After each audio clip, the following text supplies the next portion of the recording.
Time to talk knee pain. My name is Landon, and I'm a physical therapist that primarily works with pickleball athletes through the pickleball physio. And today we're going to discuss some of the main strategies that I use with individuals to help manage knee pain and be able to get back onto the court safely. First and foremost, there are many different symptoms that somebody could be going through when it comes to knee pain, and use this as an educational video. But if you're going through symptoms right now on your own, I highly recommend speaking with a medical provider, as this is not meant to be medical advice. Common diagnoses that I hear about when it comes to knee pain is arthritis, meniscus irritation, patellofemoral pain, or just pain underneath the kneecap, sometimes patellar tendon irritation or quad tendon irritation, or your sprains that happen quickly following some sort of event. While each of these diagnoses may have different timelines for recovery, I'm going to provide a basic framework that can generally be utilized for a majority of knee conditions. I have three goals when it comes to managing knee symptoms. Number one is manage pain and swelling. Number two, optimize or maximize range of motion, both bending and straightening. And number three, build strength around the area to build its capacity, increasing its capacity to be able to handle the demands of whatever my goal of activity is to get back into. Managing pain and swelling oftentimes means our workload management. If I'm going to be doing certain activities, knowing that it's going to cause an increase in swelling that night or the next day, it might be an activity I want to adjust. Reducing the frequency, the duration, the intensity, all can be ways to manage our workload to be able to keep the swelling down to allow for optimal recovery. This also means at night, I might elevate that leg regularly by propping it up on some pillows and adding some type of compression to help flush some of that fluid out of there to be able to manage the swelling, which in turn can help reduce some pain. In this stage, we start to work on optimizing our range of motion. If we are lacking a bunch of this knee bend or a bunch of knee flexion early on, I'm going to be doing every activity such as these heel slides, or for someone that wants a little additional stretch, rocking back on my heels to be able to reach some of these end range knee flexion as long as my symptoms remain very manageable.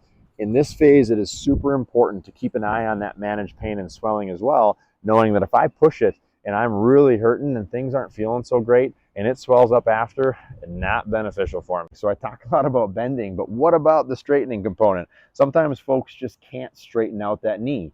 So oftentimes there's ways to be able to implement that or have a positive impact. Early on, it might just be propping our heel on something and letting this bottom back of the knee stay uncovered. In this case, gravity is working down on my knee and may allow for just some passive knee extension. A way to be able to make this a little bit more active is when I'm laying here or when I'm sitting here, I can try and drive my knee towards the floor, towards the ground by squeezing my thigh, and I'm getting a little bit of a quad activation while I'm working on that knee straightening.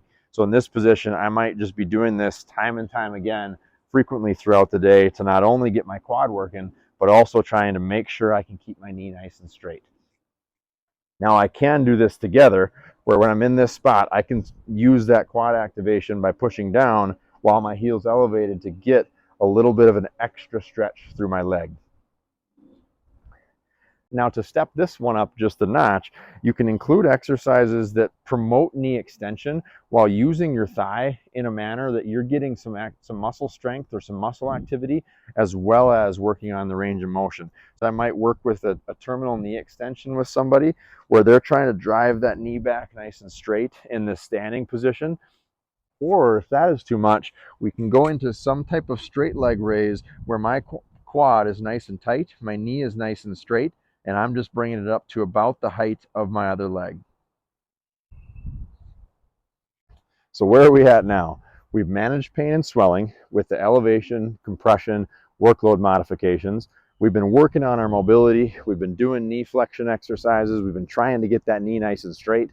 Now it's time to start to build the capacity around that knee. So if I jump back on a court, I'm not automatically re-aggravating that knee and having to start back at square one. That can get into a vicious cycle and we need to break it. And that's where these exercises come in. Exercises early on in rehab that have this shin at a more vertical angle rather than this forward angle can be much more comfortable on the knee.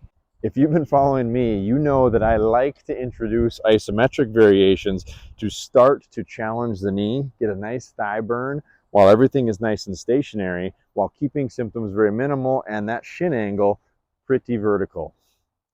After running through these for a short amount of time, we can start to include higher level exercises like these different lunge and squat variations. Starting with exercises such as the split squat, where I'm staying stationary and my vertical or my shin remains vertical, progressing into some sort of reverse lunge that once again has this front shin nice and vertical, can be a nice place to start. Progressions from this can purposefully drive that knee over the toe. So as I come down into this split squat, as you can see, this shin is far more at a forward angle and my knee drives over my toes, which is challenging, but also still very helpful. And then getting into some sort of reverse lunge that does the same thing may challenge my knee even more than the alternative options. The main takeaways of this video is, number one, everybody's experience is different. The diagnoses and some of the things that we have going on our knee is going to be different than the person next to us, which might impact the best course of management. Number two, pain and swelling early on is primary goal number one that can be affected by, simple things like workload management, adjusting what we do and how often we're doing it. Number two, maximize range of motion, working on the knee bending exercises, trying to be able to bend the knee fully, and then trying to straighten that knee out.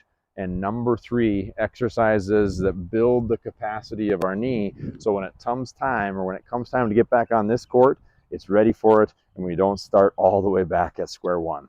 Thanks for following. Let me know what you think. I'd love to hear it in the comments, and stay tuned for more videos.